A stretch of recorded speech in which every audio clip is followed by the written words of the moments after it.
ஐஸ்வர்யா கருத்தரித்தல் மையங்களில் ஜனவரி 30 முதல் பிப்ரவரி 5 வரை இலவச ஆலோசனை மற்றும் சிகிச்சைகளில் மாபெரும் சிறப்பு சலுகை. தளபதி விஜய் 2024 தமிழக வெற்றி கழகம் அப்படிங்கிற கட்சியை தொடங்கி அரசியலுக்குள்ள அடி எடுத்து வச்சாரு. அரசியலுக்கு வந்தது மட்டும் இல்லாம மக்களுக்கு சேவை செய்ய சினிமா விட்டு விலகிறத அறிவிச்சு பலருமே வியப்பில் அழுத்தினாரு. அந்த வகையில அவர் நடிச்சிருக்கிற கடைசி படம் தான் ஜனநாயகன். இந்த படம் பொங்கலுக்கு வெளியாக இருந்து சென்சார் பிரச்சனை காரணமா ரிலீஸ் ஆகாம அதோட வழக்கு இப்போ கோர்ட்ல போயிட்டு இருக்கு. இந்த ஒரு சூழ்நிலையில தளபதி விஜய் நேஷனல் மீடியாவை முதல் முறையா சந்திச்சு பேசி அவர் கொடுத்திருக்கிற இன்டர்வியூ சோசியல் மீடியால பேசு பொருளா மாறி இருக்கு. தளபதி விஜய் பிரஸ் சந்திக்கிறது இல்ல அப்படிங்கிற குற்றச்சாட்டை பலருமே முன் வச்சுட்டு வர இந்த சூழ்நிலையில அவர் பிரஸ் கிட்ட பேசியிருக்கிறது பலரோட கவனத்தை ஈர்த்திருக்கு. தளபதி விஜய் நேஷனல் மீடியா கிட்ட என்ன சொல்லியிருக்காருன்னா, அரசியல் தான் என்னோட பயணம்னு முடிவு பண்ணிட்டேன், அதனால தான் சினிமாவை விட்டு விலகிட்டேன். ஆனா என்னோட படம் ஜனநாயகன் வெளியாகாம ப்ரொடியூசர் சந்திக்கிற கஷ்டத்தை பார்க்கும்போது வருத்தமா இருக்கு. ஆனா இதை நான் எதிர்பார்த்தது தான். கரூர் சம்பவம் இப்ப வரைக்குமே என்னோட மனசுல பாதிப்பை ஏற்படுத்திட்டு தான் இருக்கு. அப்படி ஒரு சம்பவம் நடக்கும்னு நான் எதிர்பார்க்கல. ஆனா நான் அரசியல் வந்ததால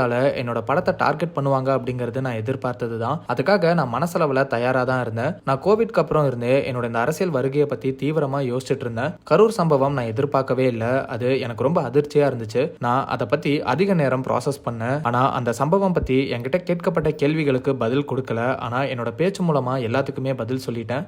நான் ஷாருக் கானை ரொம்ப அட்மையர் பண்ணுவேன். அவரோட உச்சரிப்பு மற்றும் சொற்பொழிவு நல்லா இருக்கும்.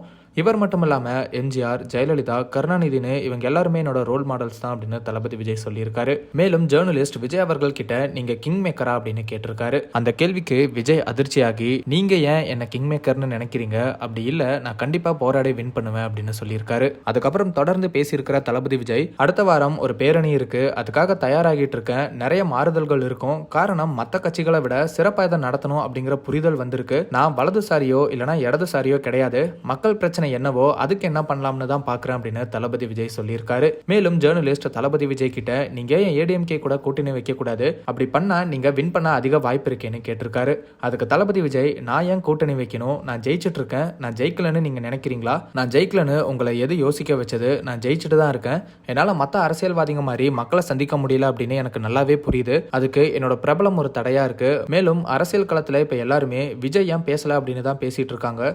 நான் எதுவும் தப்பா பேசிடக்கூடாது. நான் ப்ரிப்பேர் பண்ணிட்டு தான் இருக்கேன்.